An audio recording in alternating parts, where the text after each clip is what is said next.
Celia, por esas palabras tan bonitas. Bueno, xa que estamos aquí, boa tarde a todas, a todos, pero permitídeme, antes de nada, que aproveite unha destas ondas que no seu día acercaron ao poeta para mandarlle unha aperta moi forte a Bernardino Graña, porque, como houve que repartirse, mandamos a todos desde aquí. E permitídeme tamén que me dirixa directamente a ese mago que fixo que hoxe chova prata en San Simón. Merlín, mago dos magos, poderoso de vida, ti que coñeces as leis que rexen as estrelas do firmamento, que sabes interpretar as formas que adoptan as nubes, o recendo do aire que respiramos, os misterios do mar, o berro áspero da coruxa, os demos que envían soños falsos baixo as estrelas, a resurrección da ave fénix, as ideas cegas de homens e mulleres, ti, Merlín, asísteme, exerce de guía espiritual meu e arríncame hoxe este pesar adulto que non se me acomoda. Na ignorancia daquel outro tempo de ventás tapeadas á liberdade, hibernando nun xardín de xigante egoísta, distraída na escuridade dunha armadura inocente, rexeitei a oportunidade que me brindaba a miña nai de ir aprender a tocar o acordeón. Será por iso que ti, que coñeces a esencia de todas as cousas e a súa transformación, me convertiches neste instante no devandito instrumento. Sí, mago dos magos, sinto que son un acordeón.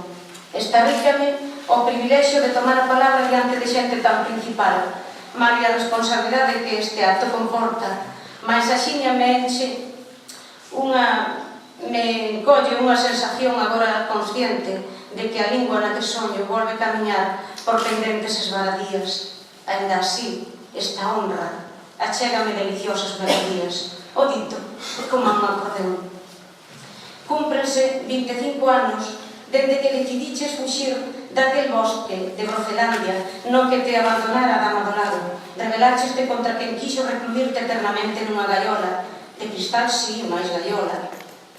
Contra quen pretendeu que permaneceses pechado nunha cova, e mesmo contra todo aquel que quixo coutar as tuas ás, e, libremente, quixeches ser parte do proxecto colectivo de Editorial Xerais para te converteres en galego universal.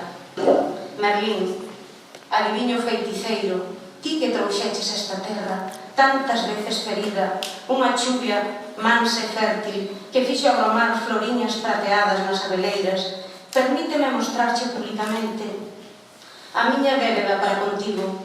Ben sabes que levo a túa marca gravada na epiderme da alma. Fuches ti, Merlín, que me abriches as portas aos lectores dun xeito solemne. Daquela, ainda andabas itinerante repartindo glorias. Baiona, Viveiro, Ferrol. Lembro especialmente o ano 1991 do que falaba Celia, cando os premios xerais foron entregados no Círculo das Artes da Lepus Augusti.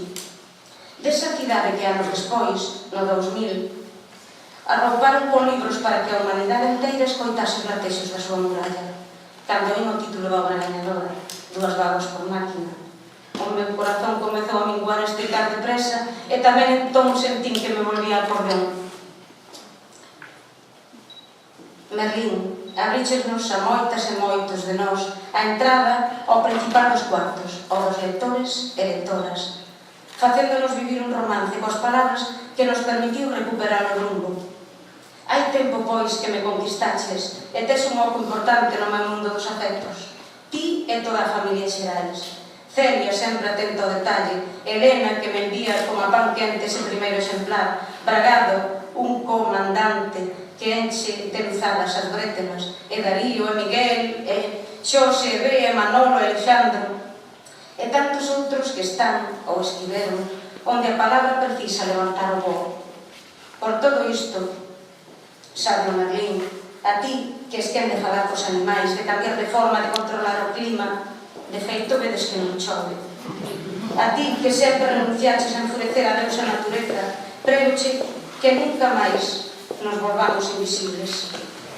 No corno da lúa, íalle poñer Luís Mariño a nova colección de soños, mais el ben sabía que coñecías os segredos do sol e da lúa, e desa túa habilidade para te comunicares coas fadas, cos gnomos, cos dragóns.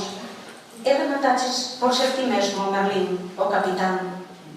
Gañaches o respecto dos monstros, non só pola túa sabedoría e bondade, senón polos teus dotes artísticos para a poesía, para a literatura. Sí, para a literatura, sen adxetivos de afastar. Ben sei que é unha eterna reivindicación túa, esa de que escribir para nenos e nenas non é encher un baleiro senón prender un lume. Ler, escribir, sentir as palabras, gozar do seu significado, acariciar as súas formas, recoñecer os seus ángulos.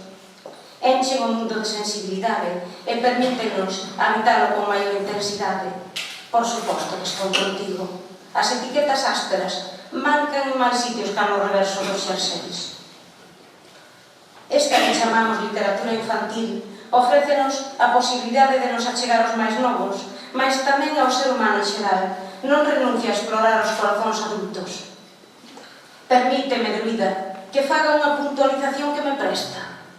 Tampouco non deberíamos obsesionarnos con agradarles aos adultos ata o extremo de nos esquecer de que a literatura que ti acubillas lles debería gustar, non sei se antes, pero sí por riba de todo e de todos, aos seus principais destinatarios. A literatura infantil é moi importante, pero ainda son moito máis os rapaces e as rapazas que a len. Como diría Luis Rei Núñez, fronte ao chumbo que lastra as ás, a loxanía dun pensamento claro. As nenas, os nenos, só son máis novos que nós, non menos inteligentes. Captan perfectamente a diferenza, poño por caso, entre dúas follas van polo río e dúas follas navegan xuntas como barcas namoradas. Certo que van ben as páxinas como beben os gatiños. Tal vez por esa razón, na Idade Media, a palabra escrita presentábaselles recoberta de mel para que literalmente a saboreasen logo de a pronunciar por primeira vez, mentres os adultos son quen de ler como beben os paxaros, erguendo a cabeza de cando en vez cara ao infinito, mas en ambos casos precisan que a auga sexa potable.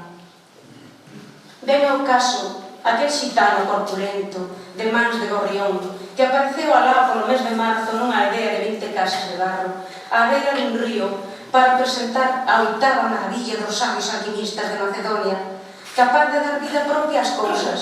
Con ese imán pretendía José Arcadio Buendía extraer todo o ouro da terra. Noutra ocasión, volveu tal Melquíades a Macondo con novos inventos, unha lente para eliminar as distancias e poder mirar o que acontece en calquera lugar da terra sen se mover da casa, e unha lupa para prender lume ou para facer grandes as cousas pequenas. A literatura, toda, cando o é, tamén dá vida ao inerte, achéganos o que en principio está lonxe e fai medrar os obxectos miúdos. Tendemos a negar o que descoñecemos. Te advierto que escribir para niños non é escribir para tontos, dixéralle Sánchez Silva, o único Andersen español, a Delibes. A infancia é precisamente unha das constantes na narrativa deste autor, mesmo en obras pensadas para adultos. O neno, a nena, coa carga de misterio que arrastra, xera un enorme interés humano. Ás veces, valémonos de voces infantís coa intención de agocharnos na súa inxenidade ese absurdo polo que non atopamos explicación. E son moitos os adultos que descobren algunha destas xoias literarias grazas aos seus fillos. Daquela sorpréndense de ter gozado coa lectura, como se atopase no medio dunha sorte de saldo de pezas de inferior calidade. Con respecto a estes prexuizos, Juan Farias, escritor capaz de mostrar toda unha vida nunha frase, di: cando te curas de vaidades, se aínda che gusta escribir, falo dende a alma.